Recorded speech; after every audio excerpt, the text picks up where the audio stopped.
फिसाजोआनो बिमाखौ बुथारहोनाय गिख्रंथाव जाथाय।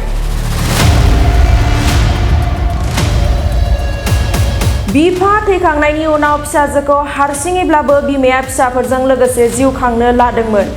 बे बुहुमाव बिमायानो बयनिख्रुइबो आंगोसिन आरो बिमायानो दुखुनि समाव खैफोद आफोदाव हेफाजाब होग्रा आंगोसिन।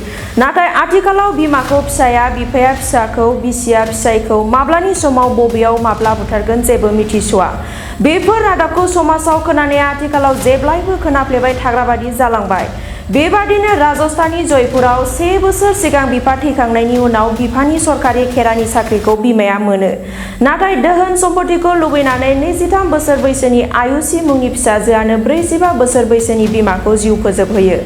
गिख्रंथाव आरो सोमोनांथाव जाथाय जाय बिमाया गावनि फिसाखौ जोनोम होबाय, फेदेरबाय, फोलावबाय, दिनै फिसाजोनि गाज्रि सोलोजोंनो बिमानि बुलि जानांबाय। फिसाजो आयुषीनि सम्पति, साख्रि लुबैनायावनो।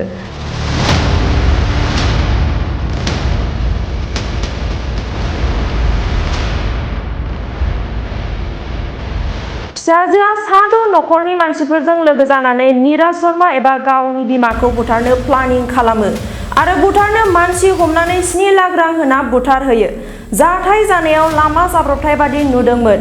नाथाय जेब्ला नीरज शर्मानि बे जिउ गोमानायनि सायाव पुलिसआ सिग्रोमो अब्ला गासैबो बाथ्राया सोराङाव फैयो।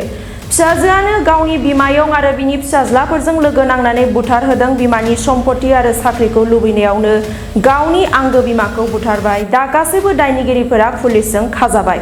नाथाय फिसाजोनि मोखाङाव जेबो फस्थायनाय एबा दुखु जानायखौ नुनो मोनाखै। बेसेबां दुखुनांथाव आरो मुगैथाव जाथाय, जेराव बिमा आरो फिसानि गोथार सोमोन्दोखौ सिफायनानै बुथारनाय जाथाया समाजाव गनायथावै फिसाजोनि आखुखौ नुनो मोनदों।